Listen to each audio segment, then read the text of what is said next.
salah satu mahasiswi dari Poltekkes Bandung dengan NPM 1904066 jurusan Pekerjaan Sosial.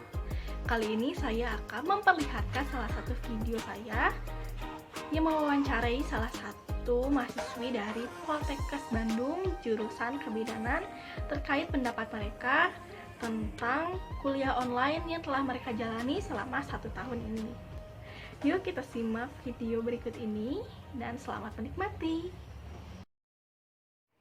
Assalamualaikum Kak. Waalaikumsalam. Perkenalkan, nama saya Lia Safitri, salah satu mahasiswi dari Poltekkes Bandung. Saya ingin mewawancari Kakak terkait pendapat Kakak tentang kuliah online yang telah dijalani selama 1 tahun ini. Apakah Kakak berkenan? Mangga. Boleh perkenalkan diri Kak? Oh iya, perkenalkan juga ya, nama saya Selviana Nisa, mahasiswa dari Poltekkes Kemenkes Bandung, jurusan Kebidanan Bandung. Baik, pertama-tama saya akan menanyakan tentang pendapat Kakak nih terkait kuliah online ini selama 1 tahun itu bagaimana Kak?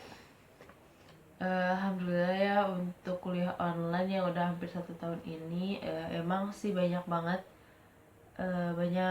perubahan sih daripada kuliah offline, dan itu juga jadi tantangan sendiri sih, terutama kan di jurusan saya gitu, kebidanan itu paling banyak bakalan ada praktik lapangan. Nah, untuk saat ini kita tuh terkendala, jadi banyak banget yang dimundurin sampai akhirnya baru ada rencana.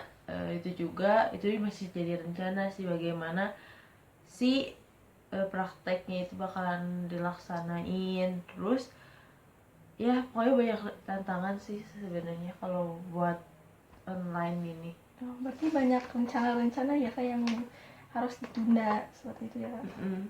Nah, terus selama kuliah online nih, apa nih yang menjadi kesulitan Kakak dalam menjalaninya?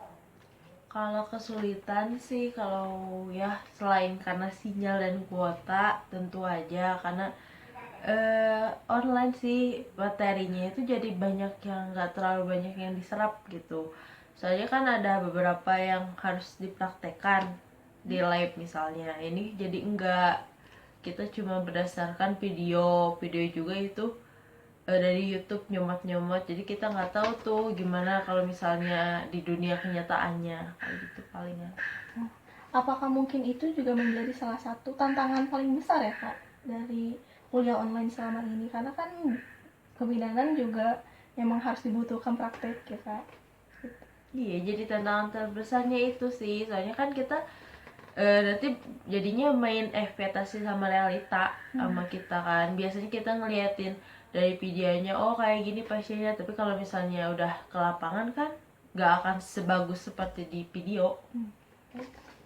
Terus bagaimana nih Kakak untuk mengatasi kesulitan itu? Apakah mungkin mendatangi dosennya langsung, ataukah mungkin menelpon, ataukah bagaimana gitu untuk mengatasi kesulitan dalam memahami si praktek tersebut?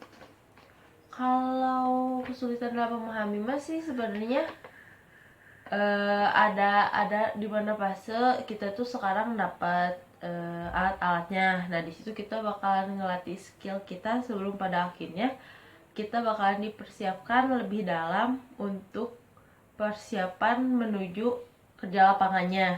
Jadi untuk sementara ini kita tuh ya hanya bisa skill aja dari video-video, terus kita nyobain sendiri ke teman kayak atau boneka. Nah, nanti akan ada pertemuan di mana kita bakalan dilatih sama dosennya untuk yang lebih dalamnya. Gitu sih. Kuliah online ini tuh memiliki dampak nggak sih terkait kondisi fisik, terus psikologis, serta sosial? Ya tentu aja sih, sebenarnya sangat-sangat ada pengaruhnya kalau misalnya kayak gitu. Dari saya sendiri sebenarnya ngerasain kalau karena adanya online ini kan jadi saya jarang sosial juga kan. Terus biasanya cuma ya lewat sosmed atau lewat HP kan, itu yang membuat saya jadi antisosial. Jadi bahasanya no life gitu, diem aja di kamar.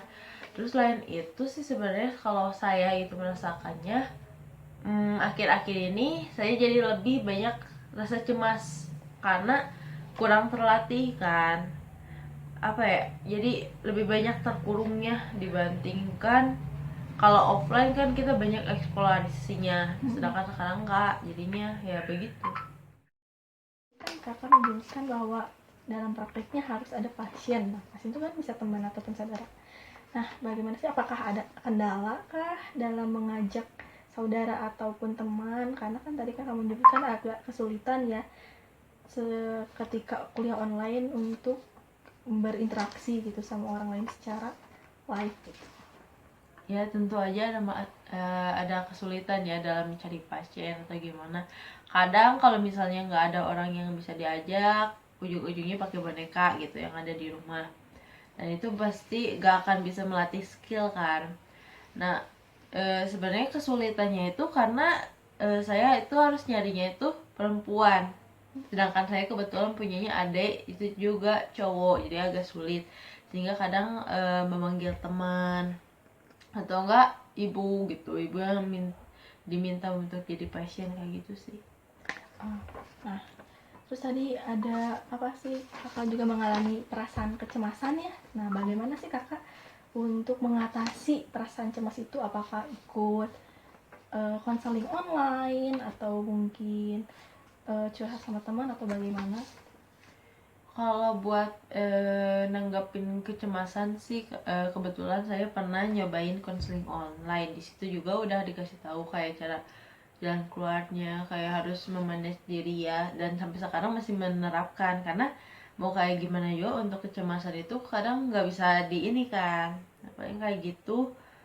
Ya kalau untuk curhat kayak gitu sih iya pasti otomatis ya, karena mau gimana juga harus ada yang dikeluarin gitu intinya mah. Ya kayak gitu sih. Nah, untuk konseling online itu apakah mungkin ada penyebabkan nggak sih buat kakak? Agak ada keraguan nggak sih dari konseling online itu?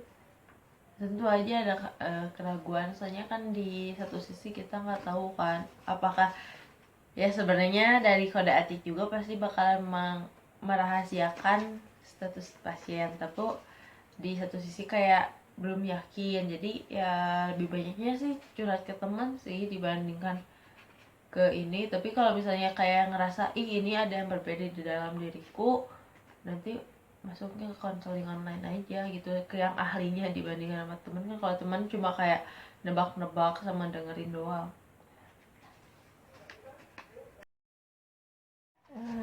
Cukup mungkin dari saya juga pertanyaannya, dan terima kasih juga sudah sharing sama saya dan mau menjadi partisipan saya gitu. Iya, sama-sama. Terima kasih juga udah menjadikan saya partisipan. Oke kak, saya pamit undur diri ya kak. Assalamualaikum. Waalaikumsalam. Terima kasih ya. Hati-hati jalan.